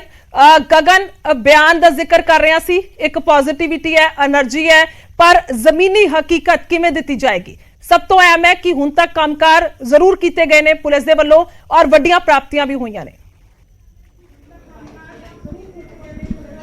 ਬਿਲਕੁਲ ਗੁਰਜੋਤ, ਜਿਹੜੀ ਜ਼ਮੀਨੀ ਹਕੀਕਤ ਹੈ ਔਰ ਜਿਹੜੇ ਬਿਆਨ ਦਿੱਤੇ ਜਾ ਰਹੇ ਨੇ ਉਸ ਦੇ ਦੋ ਪੱਖ ਨੇ। ਗੈਂਗਸਟਰਸ ਦਾ ਖਾਤਮਾ, ਗੈਂਗਸਟਰਿਜ਼ਮ ਦਾ ਖਾਤਮਾ ਕਹਿਣ ਨੂੰ ਵੀ ਚੰਗਾ ਲੱਗਦਾ ਹੈ, ਸੁਣਨ ਨੂੰ ਵੀ ਚੰਗਾ ਲੱਗਦਾ ਹੈ। ਪੰਜਾਬ 'ਚੋਂ ਗੈਂਗਸਟਰਿਜ਼ਮ ਜਿਹੜਾ ਹੈਗਾ ਉਹ ਖਤਮ ਕਰ ਦਿੱਤਾ ਜਾਵੇਗਾ, ਬੜਾ ਕੌਨਫੀਡੈਂਟ ਬਿਆਨ ਹੈਗਾ ਡੀਜੀਪੀ ਦਾ। ਪਰ ਐਕਸ਼ਨ ਕਿਸ ਤਰੀਕੇ ਦਾ ਹੋਏਗਾ? ਹੁਣ ਤੱਕ ਦੀ ਜਿਹੜੀ ਕੁਝ ਜਿਹੜੇ ਡਾਟਾਜ਼ ਨੇ ਅਸੀਂ ਗ੍ਰਾਫਿਕਲੀ ਵੀ ਦਿਖਾਵਾਂਗੇ ਆਪਣੇ ਦਰਸ਼ਕਾਂ ਨੂੰ ਉਹ ਕਿ ਹੋਇਆ ਕੀ ਕੁਝ ਹੈ ਹੁਣ ਤੱਕ ਜਿਹੜਾ ਹੈਗਾ ਕਿਸ ਤਰੀਕੇ ਗੈਂਗਸਟਰਸ ਜਿਹੜਾ ਹੈਗਾ ਦੋ ਤਰੀਕੇ ਦੀ ਚੀਜ਼ਾਂ ਜਿਹੜਾ ਹੈਗਾ ਖਾਸ ਤੌਰ ਤੇ ਦੇਖਣ ਨੂੰ ਮਿਲੀਆਂ ਨੇ। ਹੁਣ ਜੇਕਰ ਓਵਰਆਲ ਦੇਖਿਆ ਜਾਵੇ ਤਾਂ ਤਿੰਨ ਤਰੀਕੇ ਚੀਜ਼ਾਂ ਹੁੰਦੀਆਂ ਨੇ ਕਿ ਇੱਕ ਤਾਂ ਜਾਂ ਤਾਂ ਪੁਲਿਸ ਗੈਂਗਸਟਰਸ ਨੂੰ ਗ੍ਰਿਫਤਾਰ ਕਰ ਲਵੇ, ਗ੍ਰਿਫਤਾਰ ਕਰਕੇ ਜੇਲ੍ਹ ਵਿੱਚ ਤੱਕ ਦੇਵੇ।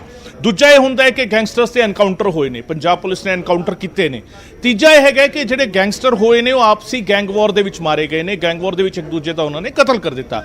ਕੁਝ ਤਰੀਕਾਂ ਜਿਹੜੀਆਂ ਨੇ ਉਹਨਾਂ ਨੂੰ ਅਸੀਂ ਦਿਖਾਉਂਦੇ ਹਾਂ, ਨਾਲ ਇਹ ਸਮਝਣ ਦੀ ਕੋਸ਼ਿਸ਼ ਕਰਦੇ ਹਾਂ। ਐਨਕਾਊਂਟਰ ਦੀ ਗੱਲ ਕਰੀਏ ਤਾਂ 6 ਸਤੰਬਰ 2012 ਨੂੰ ਸ਼ੇਰਾ ਖੁੱਬਨ ਦਾ ਐਨਕਾਊਂਟਰ ਹੋਇਆ ਸੀਗਾ। ਗੁਰਸ਼ਹੀਦ ਉਰਫ ਸ਼ੇਰਾ ਖੁੱਬਨ ਪੰਜਾਬ ਦਾ ਮਸ਼ਹੂਰ ਗੈਂਗਸਟਰ ਸੀਗਾ ਉਸ ਵੇਲੇ ਦਾ। 9 ਸਤੰਬਰ 2016 ਨੂੰ ਦਵਿੰਦਰ ਸਿੰਘ ਸਿੱਧੂ ਬੰਬੀਹਾ ਗੈਂਗ ਜਿਸ ਦੇ ਨਾਂ ਤੇ ਚੱਲਦਾ ਸੀਗਾ, ਦਵਿੰਦਰ ਬੰਬੀਹਾ ਦਾ ਐਨਕਾਊਂਟਰ ਜਿਹੜਾ ਹੈਗਾ ਉਹ ਪੁਲਿਸ ਨੇ ਕੀਤਾ ਸੀਗਾ 9 ਸਤੰਬਰ 2016 ਨੂੰ। 15 ਦਸੰਬਰ 2017 ਨੂੰ ਮਨਪ੍ਰੀਤ ਮੰਨਾ ਤੇ ਪ੍ਰਭਦੀਪ ਸਿੰਘ ਦਾ ਐਨਕਾਊਂਟਰ ਕੀਤਾ ਗਿਆ। ਤੇ ਇਹ ਸਾਰਾ ਰਜੀਮ ਜਿਹੜਾ ਹੈਗਾ ਉਸ ਵੇਲੇ ਜਿਹੜੀ ਸਰਕਾਰ ਸੀਗੀ ਇਹ ਤਿੰਨ ਜਿਹੜੀ ਤਰੀਕਾ ਨੇ 6 ਸਤੰਬਰ 2012, 9 ਸਤੰਬਰ 2016 ਤੇ ਫਿਰ 15 ਦਸੰਬਰ 2017 ਉਸ ਵੇਲੇ ਸਰਕਾਰ ਸੀਗੀ ਸ਼੍ਰੋਮਣੀ ਅਕਾਲੀ ਦਲ ਦੀ ਸਰਕਾਰ ਜਿਸ ਦੇ ਰਾਜ ਦੇ ਵਿੱਚ ਇਹ ਐਨਕਾਊਂਟਰ ਹੋਏ ਨੇ। ਪਰ ਇਸ ਤੋਂ ਪਹਿਲਾਂ ਜੇਕਰ ਗੱਲ ਕਰੀਏ 7 ਜੁਲਾਈ 2006 ਨੂੰ ਡਿੰਪੀ ਚੰਦਪਾਨ ਜਿਹੜਾ ਪੰਜਾਬ ਦਾ ਪਹਿਲਾ ਸਰਟੀਫਾਈਡ ਗੈਂਗਸਟਰ ਮੰਨਿਆ ਜਾਂਦਾ ਹੈ, ਪ੍ਰਭਜਿੰਦਰ ਸਿੰਘ ਉਰਫ ਡਿੰਪੀ ਚੰਦਪਾਨ, ਉਸ ਨੂੰ ਮਰਡਰ ਕੀਤਾ ਗਿਆ ਸੀਗਾ ਸੁਖਨਾ ਲੇਕ ਤੇ ਚੰਡੀਗੜ੍ਹ ਦੇ ਨੇੜੇ।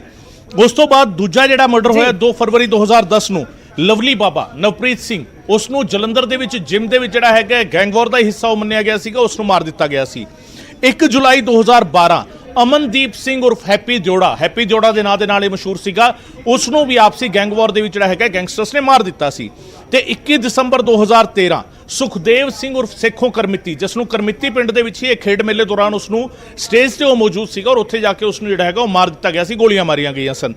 21 ਜਨਵਰੀ 2015 ਨੂੰ ਸੁੱਖਾ ਕਾਲਵਾਂ ਦਾ ਜਿਸ ਤਰੀਕੇ ਕਤਲ ਕੀਤਾ ਗਿਆ, ਵਿੱਕੀ ਗੋਂਡਰ ਨੇ ਕਤਲ ਕੀਤਾ ਸੀਗਾ ਔਰ ਜਿਸ ਤਰੀਕੇ ਉਸ ਦੀ ਲਾਸ਼ ਦੇ ਆਲੇ ਦੁਆਲੇ ਭੰਗੜੇ ਪਾਏ ਗਏ ਸੀਗੇ, ਇਹ ਤੱਥ ਵੀ ਕਿਸ ਤੋਂ ਲੁਕਿਆ ਨਹੀਂ ਹੈ। 20 ਫਰਵਰੀ 2016 ਰਵੀ ਖਵਾਜਕੇ ਦਾ ਮਰਡਰ ਹੁੰਦਾ ਹੈ ਲੁਧਿਆਣਾ ਦੇ ਵਿੱਚ, ਲੁਧਿਆਣਾ ਦੇ ਨੇੜੇ ਜਿਹੜਾ ਹੈਗਾ ਪਿੰਡ ਦੇ ਵਿੱਚ ਵੈਡਿੰਗ ਦੇ ਵਿੱਚ ਜਿਹੜਾ ਹੈਗਾ ਉਹ ਵੈਡਿੰਗ ਪਲੇਸ ਸੀਗਾ ਜਿੱਥੇ ਉਹ ਗਿਆ ਹੋਇਆ ਸੀਗਾ, ਮੈਰਿਜ ਪੈਲੇਸ ਦੇ ਵਿੱਚ ਸੀਗਾ, ਉੱਥੇ ਉਸ ਦਾ ਕਤਲ ਕੀਤਾ ਗਿਆ। 30 ਅਪ੍ਰੈਲ 2016 ਨੂੰ ਰੌਕੀ ਫਾਜ਼ਿਲਕਾ ਦਾ ਮਰਡਰ ਹੁੰਦਾ ਹੈ ਕਾਲਕਾ ਪਰਵਾਣੂ ਰੋਡ ਤੇ ਟਿੰਬਰ ਟ੍ਰੇਲ ਦੇ ਨੇੜੇ ਔਰ ਇਹ ਵੀ ਵਕਤ ਉਹ ਹੈਗਾ 2006 ਤੋਂ ਲੈ ਕੇ 2016 ਤੱਕ ਦਾ ਵਕਤ ਜਿਹੜਾ ਹੈਗਾ ਜੇਕਰ 2007 ਤੋਂ ਬਾਅਦ ਦਾ ਅਸੀਂ ਦੇਖ ਲਈਏ ਤਾਂ ਇਹ ਵਕਤ ਉਹ ਹੈਗਾ ਜਦੋਂ ਸ਼੍ਰੋਮਣੀ ਅਕਾਲੀ ਦਲ ਤੇ ਬੀਜੇਪੀ ਦੀ ਅਲਾਇੰਸ ਵਾਲੀ ਸਰਕਾਰ ਸੀਗੀ, 10 ਸਾਲ ਦਾ ਰਾਜ ਸੀਗਾ। ਕਾਂਗਰਸ ਦੀ ਸਰਕਾਰ ਉਸ ਤੋਂ ਬਾਅਦ ਆਉਂਦੀ ਹੈ। ਕਾਂਗਰਸ ਦੀ ਸਰਕਾਰ ਕੈਪਟਨ ਅਮਰਿੰਦਰ ਸਿੰਘ ਕਮਾਨ ਸਾਂਭਦੇ ਨੇ। 15 ਦਸੰਬਰ 2017 ਨੂੰ ਮਨਪ੍ਰੀਤ ਮੰਨਾ ਤੇ ਪ੍ਰਭਦੀਪ ਸਿੰਘ ਦਾ ਐਨਕਾਊਂਟਰ ਹੁੰਦਾ ਹੈ। 26 ਜਨਵਰੀ 2018 ਨੂੰ 3 ਗੈਂਗਸਟਰਸ ਤੇ ਐਨਕਾਊਂਟਰ ਇਕੱਠੇ ਹੋਏ ਸੀਗੇ, ਇਸ ਦੇ ਵਿੱਚ ਪ੍ਰੇਮਾ ਲਾਹੌਰੀਆ, ਵਿੱਕੀ ਗੋਂਡਰ ਤੇ ਸੁਖਪ੍ਰੀਤ ਬੁੱਢਾ ਦਾ ਐਨਕਾਊਂਟਰ ਕੀਤਾ ਗਿਆ ਸੀ। ਉਸ ਤੋਂ ਬਾਅਦ 9 ਜੂਨ 2021 ਨੂੰ ਜਿਹੜਾ ਹੈਗਾ ਜੈਪਾਲ ਭੁੱਲਰ ਦਾ ਐਨਕਾਊਂਟਰ ਕੀਤਾ ਗਿਆ ਕੋਲਕਾਤਾ ਦੇ ਵਿੱਚ। ਹਾਲਾਂਕਿ ਜੈਪਾਲ ਭੁੱਲਰ ਦੇ ਪਰਿਵਾਰ ਨੇ ਕਈ ਸਾਰੇ ਸਵਾਲ ਵੀ ਜਿਹੜਾ ਹੈਗਾ ਇਸ ਤੇ ਖੜੇ ਕੀਤੇ ਸੀਗੇ ਕਿ ਜੈਪਾਲ ਭੁੱਲਰ ਦਾ ਐਨਕਾਊਂਟਰ ਨਹੀਂ ਕੀਤਾ ਗਿਆ, ਉਸ ਨੂੰ ਅਰੈਸਟ ਕਰਕੇ ਫਿਰ ਮਾਰਿਆ ਗਿਆ। ਔਰ ਇਸੇ ਦੌਰਾਨ 2 ਦਸੰਬਰ 2019 ਨੂੰ ਮਨਪ੍ਰੀਤ ਮੰਨਾ ਮਲੋਟ ਦੇ ਵਿੱਚ ਜਿਹੜਾ ਹੈਗਾ ਗੈਂਗਸਟਰ ਸੀਗਾ ਇਹ, ਉਸ ਦਾ ਮਰਡਰ ਕੀਤਾ ਗਿਆ ਸੀਗਾ ਜਿਹੜਾ ਮਲੋਟ ਦੇ ਨੇੜੇ ਸਕਾਈ ਮਾਲ ਹੈਗਾ ਉਸ ਤੇ ਬਾਹਰ ਉਸ ਦਾ ਮਰਡਰ ਕੀਤਾ ਗਿਆ। ਯਾਨੀ ਕੁੱਲ ਮਿਲਾ ਕੇ ਜੇਕਰ ਦੇਖਿਆ ਜਾਵੇ ਤਾਂ ਵੱਖ-ਵੱਖ ਸਰਕਾਰਾਂ ਦੇ ਸਮੇਂ ਦੌਰਾਨ ਦੋ ਤਰੀਕੇ ਨਾਲ ਐਕਸ਼ਨ ਜਿਹੜਾ ਹੈਗਾ ਉਹ ਜ਼ਿਆਦਾ ਨਜ਼ਰ ਆਉਂਦੇ ਨੇ, ਜਾਂ ਤਾਂ ਐਨਕਾਊਂਟਰ ਹੁੰਦੇ ਨੇ, ਐਨਕਾਊਂਟਰ ਦੀ ਗਿਣਤੀ ਹਾਲਾਂਕਿ ਘੱਟ ਹੈਗੀ। ਐਨਕਾਊਂਟਰ ਜਿਹੜੇ ਹੈਗੇ ਆ ਜੇਕਰ ਕਾਂਗਰਸ ਦੇ ਰਿਜੀਮ ਨੂੰ ਦੇਖੀਏ ਕੈਪਟਨ ਸਰਕਾਰ ਦੇ ਵੇਲੇ ਐਨਕਾਊਂਟਰਸ ਜਿਹੜੇ ਹੈਗੇ ਉਹ ਜ਼ਿਆਦਾ ਨਜ਼ਰ ਆਉਂਦੇ ਨੇ ਔਰ ਗੈਂਗ ਵਾਰ ਜਿਹੜੀ ਹੈਗੀ ਹੈ ਉਹ ਘੱਟ ਨਜ਼ਰ ਆਉਂਦੀ ਹੈ ਕਾਂਗਰਸ ਦੇ ਰਾਜ ਦੇ ਵਿੱਚ। ਉੱਥੇ ਇਸ ਤੋਂ ਪਹਿਲਾਂ ਦੇ 10 ਸਾਲ ਜਿਹੜੇ ਸੀਗੇ ਸ਼੍ਰੋਮਣੀ ਅਕਾਲੀ ਦਲ ਤੇ ਬੀਜੇਪੀ ਦੀ ਸਰਕਾਰ ਜਿਹੜੀ ਸੀਗੀ, ਜਿਹੜੀ ਤਰੀਕਾ ਜਿਹੜੀਆਂ ਤੈਅ ਨੇ ਉਸ ਦੇ ਵਿੱਚ ਜਿਹੜਾ ਹੈਗਾ ਆਪਸੀ ਗੈਂਗ ਵਾਰ ਜ਼ਿਆਦਾ ਨਜ਼ਰ ਆਉਂਦੀ ਹੈ ਔਰ ਉਸ ਦੇ ਵਿੱਚ ਐਨਕਾਊਂਟਰ ਜਿਹੜਾ ਹੈਗਾ ਉਹ ਉਨੀ ਗਿਣਤੀ ਵਿੱਚ ਨਜ਼ਰ ਨਹੀਂ ਆਉਂਦੇ। ਹਾਲਾਂਕਿ ਇਸ ਤੋਂ ਇਲਾਵਾ ਇਹ ਮੁੱਖ ਤਰੀਕਾ ਨੇ, ਇਸ ਤੋਂ ਇਲਾਵਾ ਵੀ ਜਿਹੜਾ ਹੈਗਾ ਪੁਲਿਸ ਨੇ ਕਈ ਥਾਈਂ ਐਕਸ਼ਨ ਵੀ ਲਿਆ, ਪੁਲਿਸ ਨੇ ਕਈ ਥਾਈਂ ਕਾਰਵਾਈ ਵੀ ਕੀਤੀ ਹੈ ਜਿੱਥੇ ਪੁਲਿਸ ਨੇ ਜਿਹੜਾ ਹੈਗਾ ਗੈਂਗਸਟਰਸ ਦੇ ਖਿਲਾਫ ਐਕਸ਼ਨ ਲੈ ਕੇ ਆ ਤਾਂ ਉਹਨਾਂ ਨੂੰ ਅਰੈਸਟ ਕੀਤਾ ਜਾਂ ਉਹਨਾਂ ਦੇ ਏਡੀਜ਼ ਨੂੰ ਅਰੈਸਟ ਕੀਤਾ ਹੈ। ਹਾਲ ਫਿਲਹਾਲ ਦੇ ਵਿੱਚ ਵੀ ਸਿੱਧੂ ਮੂਸੇਵਾਲਾ ਦੇ ਕਤਲकांड ਤੋਂ ਬਾਅਦ ਵੀ ਜੇਕਰ ਤੁਸੀਂ ਦੇਖੋ ਤਾਂ ਪਿਛਲੇ ਕੁਝ ਦਿਨਾਂ ਦੇ ਵਿੱਚ ਕਈ ਥਾਵਾਂ ਤੇ ਇਨਫੈਕਟ ਅੱਜ ਵੀ ਜਿਹੜਾ ਹੈਗਾ ਜਲੰਧਰ ਤੋਂ ਜਿਹੜੀ ਵੱਡੀ ਖਬਰ ਸਾਹਮਣੇ ਆਈ ਕਿ 13 ਗੈਂਗਸਟਰ 13 ਹਥਿਆਰਾਂ ਦੇ ਨਾਲ ਫੜੇ ਗਏ ਨੇ। ਹਾਲਾਂਕਿ ਉਹਨਾਂ ਦੇ ਬਾਰੇ ਹਜੇ ਜਾਣਕਾਰੀ ਦਿੱਤੀ ਜਾਣੀ ਹੈ, ਚੰਡੀਗੜ੍ਹ ਦੇ ਵਿੱਚ ਪੁਲਿਸ ਪ੍ਰੈਸ ਕਾਨਫਰੰਸ ਕਰੇਗੀ, ਉੱਥੇ ਜਾਣਕਾਰੀ ਦੇਵੇਗੀ। ਔਰ ਇਸ ਦੇ ਨਾਲ ਜਿਹੜਾ ਹੈਗਾ ਜਿਹੜਾ ਇਹ ਪੂਰਾ ਦਾ ਪੂਰਾ ਪ੍ਰੋਸੀਜਰ ਹੈਗਾ, ਪਰ ਇੱਥੇ ਫਿਰ ਸਵਾਲ ਇੱਕ ਹੋਰ ਉੱਠਦਾ ਹੈ ਸਿੱਧੂ ਮੂਸੇਵਾਲਾ ਕਤਲकांड ਦੇ ਨਾਲ ਜੁੜੇ ਹੋਏ ਜਦੋਂ ਖੁਲਾਸੇ ਹੋਣੇ ਸ਼ੁਰੂ ਹੁੰਦੇ ਨੇ ਤਾਂ ਉਸ ਦੇ ਵਿੱਚ ਦਿੱਲੀ ਪੁਲਿਸ ਆਪਣਾ ਇੱਕ ਅਪਰ ਹੈਂਡ ਰੱਖਦੀ ਹੈ। ਦਿੱਲੀ ਪੁਲਿਸ ਇਹ ਅਨਾਉਂਸ ਕਰਦੀ ਹੈ ਕਿ ਇਸ ਮਾਮਲੇ ਨੂੰ ਸਭ ਤੋਂ ਪਹਿਲਾਂ ਸੌਰਟ ਆਊਟ ਅਸੀਂ ਕੀਤਾ ਔਰ ਸਿਰਫ ਇਹੀ ਮਾਮਲਾ ਨਹੀਂ, ਸੰਦੀਪ ਨੰਗਲ ਲੰਬੀਆ ਦਾ ਮਾਮਲਾ ਹੋਵੇ ਜਾਂ ਉਸ ਤੋਂ ਪਹਿਲਾਂ ਵਿੱਕੀ ਮਿੱਡੂ ਖੇੜਾ ਦੇ ਕਤਲ ਦਾ ਮਾਮਲਾ ਹੋਵੇ, ਦਿੱਲੀ ਪੁਲਿਸ ਦੀ ਸਪੈਸ਼ਲ ਸੈੱਲ ਦੇ ਸਪੈਸ਼ਲ ਸੀਪੀ ਐਚਜੀਐਸ ਧਾਲੀਵਾਲ ਕਹਿੰਦੇ ਨੇ ਕਿ ਦਿੱਲੀ ਪੁਲਿਸ ਨੇ ਹੀ ਇਹਨਾਂ ਦੇ ਮੇਨ ਜਿਹੜੇ ਅਕਿਊਜ਼ ਸੀਗੇ ਉਹਨਾਂ ਨੂੰ ਅਰੈਸਟ ਕੀਤਾ, ਉਹਨਾਂ ਨੂੰ ਗ੍ਰਿਫਤਾਰ ਕੀਤਾ। ਇਹ ਵੀ ਆਪਣੇ ਆਪ ਵਿੱਚ ਪੰਜਾਬ ਪੁਲਿਸ ਦੇ ਲਈ ਚੈਲੰਜਿੰਗ ਹੈ। ਸੋ ਇਸ ਕਰਕੇ ਡੀਜੀਪੀ ਯਾਦਵ ਨੇ ਬੇਸ਼ੱਕ ਇਹ ਆਫੀਸ਼ੀਏਟਿੰਗ ਡੀਜੀਪੀ ਨੇ ਉਹਨਾਂ ਨੇ ਬਿਆਨ ਦਿੱਤਾ ਹੈ, ਵੈਲਕਮ ਬਿਆਨ ਹੈਗਾ, ਇਹ ਸਵਾਗਤ ਹੋਣਾ ਚਾਹੀਦਾ ਉਸ ਦਾ ਕਿ ਉਹ ਕਾਰਵਾਈ ਕਰਦੇ ਨੇ ਤਾਂ, ਪਰ ਸਵਾਲ ਇਹ ਹੈਗਾ, ਚੈਲੰਜ ਇਹ ਹੈਗਾ ਕਿ ਕਾਰਵਾਈ ਕਿਸ ਤਰੀਕੇ ਹੋਵੇਗੀ, ਕਾਰਵਾਈ ਕਦੋਂ ਹੋਵੇਗੀ ਔਰ ਕਾਰਵਾਈ ਦਾ ਇੰਟੈਂਸਿਟੀ ਉਸ ਦੀ ਕੀ ਹੋਵੇਗੀ। ਕੀ ਅਰੈਸਟ ਕੀਤੇ ਜਾਣਗੇ, ਕੀ ਅਰੈਸਟ ਕਰਕੇ ਜੇਲ੍ਹ ਵਿੱਚ ਤੱਕ ਦਿੱਤੇ ਜਾਣਗੇ, ਕੀ ਐਨਕਾਊਂਟਰ ਕੋਈ ਕਰਨ ਜਾ ਰਹੀ ਹੈ ਪੰਜਾਬ ਪੁਲਿਸ, ਕੋਈ ਵੱਡਾ ਇਸ ਤਰੀਕੇ ਦਾ ਐਕਸ਼ਨ ਲੈਣ ਜਾ ਰਹੀ ਹੈ, ਜਾਂ ਜਿਹੜਾ ਤੀਜਾ ਸਭ ਤੋਂ ਵੱਡਾ ਸਵਾਲ ਹੈ ਕਿ ਕਿਤੇ ਹਾਈਬਰਨੇਸ਼ਨ ਤਾਂ ਨਹੀਂ ਹੋ ਜਾਵੇਗਾ, ਕਿਤੇ ਗੈਂਗਸਟਰ ਨੂੰ ਜਿਹੜਾ ਹੈਗਾ ਉਹ ਇਹ ਤਾਂ ਨਹੀਂ ਸਮਝਾ ਦਿੱਤਾ ਜਾਵੇਗਾ ਕਿ ਠੀਕ ਹੈ ਤੁਸੀਂ ਜੇਕਰ ਹੁਣ ਤੁਸੀਂ ਇਸ ਤਰੀਕੇ ਦੀ ਕੋਈ ਹਰਕਤ ਕੀਤੀ ਤਾਂ ਅਸੀਂ ਸਖਤ ਐਕਸ਼ਨ ਲਵਾਂਗੇ ਔਰ ਤੁਸੀਂ ਕੁਝ ਦਿਨਾਂ ਤੱਕ ਬਿਲਕੁਲ ਸ਼ਾਂਤ ਰਹਿਣਾ ਹੈ, ਇਹ ਮੈਸੇਜ ਤਾਂ ਨਹੀਂ ਕਿਤੇ ਕਨਵੇ ਹੋ ਜਾਵੇਗਾ। ਉਹ ਸਭ ਤੋਂ ਜ਼ਿਆਦਾ ਖਤਰਨਾਕ ਹੋ ਸਕਦਾ ਹੈ। ਸਵਾਲ ਇਹ ਹੈਗਾ ਕਿ ਜੇਕਰ ਹਾਈਬਰਨੇਸ਼ਨ ਦੀ ਸਟੇਟ ਵਿੱਚ ਜਾਂਦੇ ਨੇ, ਯਾਨੀ ਹਾਈਬਰਨੇਸ਼ਨ ਕੀ ਹੈ ਕਿ ਵਾਰਦਾਤਾਂ ਹੋਣੀਆਂ ਬੰਦ ਹੋ ਗਈਆਂ, ਵਾਰਦਾਤਾਂ ਨਹੀਂ ਹੋ ਰਹੀਆਂ ਪਰ ਗੈਂਗਸਟਰ ਅੰਦਰ ਵੀ ਨਹੀਂ ਗਏ, ਯਾਨੀ ਜੇਲ੍ਹ ਵਿੱਚ ਵੀ ਨਹੀਂ ਧੱਕੇ ਗਏ, ਤਾਂ ਉਹ ਹੋ ਗਿਆ ਹਾਈਬਰਨੇਸ਼ਨ ਸਟੇਟ। ਔਰ ਜੇਕਰ ਹਾਈਬਰਨੇਸ਼ਨ ਸਟੇਟ ਦੇ ਵਿੱਚ ਜਾਂਦੇ ਆ ਤਾਂ ਫਿਰ ਉਹ ਜ਼ਿਆਦਾ ਖਤਰਨਾਕ ਹਾਲਾਤ ਬਣ ਸਕਦੇ ਨੇ। ਸੋ ਕਈ ਸਾਰੇ ਸਵਾਲ ਨੇ ਜਿਨ੍ਹਾਂ ਦਾ ਜਵਾਬ ਕਿਤੇ ਨਾ ਕਿਤੇ ਪੰਜਾਬ ਪੁਲਿਸ ਨੂੰ ਬੜਾ ਕਲੀਅਰਲੀ ਦੇਣਾ ਹੋਏਗਾ। ਹਾਲਾਂਕਿ ਐਕਸ਼ਨ ਵਾਲਾ ਜਿਹੜਾ ਬਿਆਨ ਹੈਗਾ ਕਿ ਅਸੀਂ ਐਕਸ਼ਨ ਲੈਣ ਜਾ ਰਹੇ ਹਾਂ, ਖਾਤਮਾ ਕਰਾਂਗੇ, ਇਹ ਆਪਣੇ ਆਪ ਵਿੱਚ ਇੱਕ ਵੱਡਾ ਬਿਆਨ ਹੈਗਾ। ਗੁਰਜੋ बिल्कुल गगन, काफ़ी अहम है और जिक्र करते हैं सवालों का और सवाल भी बहुत ने। बहुत बहुत शुक्रिया तमाम जानकारी के लिए, धन्यवाद है। तो सीधे तौर पर इस वेले की गल की जाए तो वड्डा मसला है और किवें इस नूं हल किया जाएगा, ये बहुत अहम है कि आखिरकार की तरीका जिहड़ा है वो अपनाया जाएगा।